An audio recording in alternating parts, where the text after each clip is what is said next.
सेदिन तो देखी केते सारा माछ आम गाँ पोखरी रे धरा होता आ भाग बांट कर घर को भी आनी से माछ सब बड़ माछ थिला आज सब छोट माछ आछि एथर सब चुना फुलफुटी माछ धराई ये जो दुईटा माछ पड़ी ये माछर ना होची फली माछ ये माछ खाया पे भल लगे ता स्वाद भल किंतु बहुत कंटा आपण माने जदी माछर ना कोन जानिथिबे ताले निश्चय कमेंट करबे। आउ थरे जो बड़ माछ धराइतला मु सेते बेले गोटे माछर ना कहितली से माछर ना थिला बाल माछ आम एपटरे से माछ को बाल माछ कहंती किंतु जने कमेंट करिथिले से माछर ना होची रूपचांद माछ मु तो जानि नथली से माछर ना किंतु से माछ ना नुआ जानिली आउ ये माछ ना होची फड़ी आपण माने जदी सेमते किछि नुआ ना जानिथिबे ताले निश्चय मते कहिबे। बहुत छोट छोट जेतु हे जाउची ए माछ बाछिया पय किंतु बहुत कष्ट एते सारा माछ बाछिया पय तो टाइम लागिवो तथापि माछ बहुत सहज रे बाछि हे जाय करांडी माछ ठारू ये माछ रे काटी एते न थाए खाली तार पित्तटी बाहरे जाओ मम्मी रो मोर मिसी की एते सारा माछ बाछि देलु। आज भी सही आम गाँव में समस्त घरे चूना माछर तरकारी होइथिबो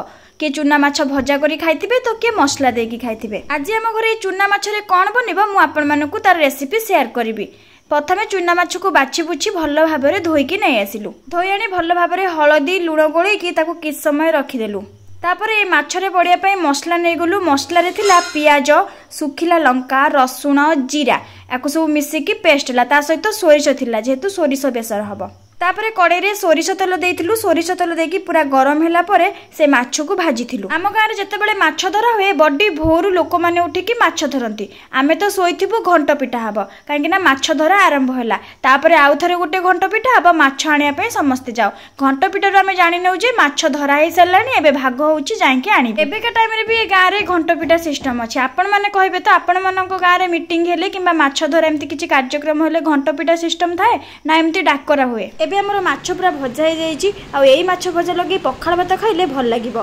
तापर फास्ट कौन कलु प्रथमे तेल पकेलु तेल रे बेसर देलु जो मसला बाटिकी रखिथिलु से मसला पकेलु हळदी गुंड लंका गुंड लुण सब किछि पके भल भाबरे गोळी देलु तापर एथिरे देलु तेंतुली रो रस एई माछरे खट्टा देकी कले भल लागे तेंतुली बदले रे कमला लेंबुर रस किबा आंबुल भी पड़े किंतु हमर एठी तेंतुली रस दिया जाइछि एथिरे जो कोनोसी खट्टा देले भी चलिबो। से मसला आ तेंतुली रस टिके भल भाबरे कसे होला परे सेथिरे जो माछ भजा हेकी रहितला से माछ को आमे सेथिरे पकेइतलु जेहेतु फळी माछ दीटा हम भागरे पडितला अल्प थिला सेतपय सेई माछरे भी फळी माछ पकेइकी मो मम्मी तर करदेला आ को झोल कला ना पूरा सुखा सुखा करथिला आ खाया पे भी बहुत भल लगे। सबठारु बड़ कथा हला ए माछ आखिर पावर बढ़ई थाए आ जो माने डायबिटीज लोक ए माने ए माछ भी खाइले तांको पय भल आ ए माछ मार्केट रे एते सहज रे भी मिलि न थाए। जदि आपण माने मो वीडियो टी भल लागितबो लाइक से सब्सक्राइब करबे।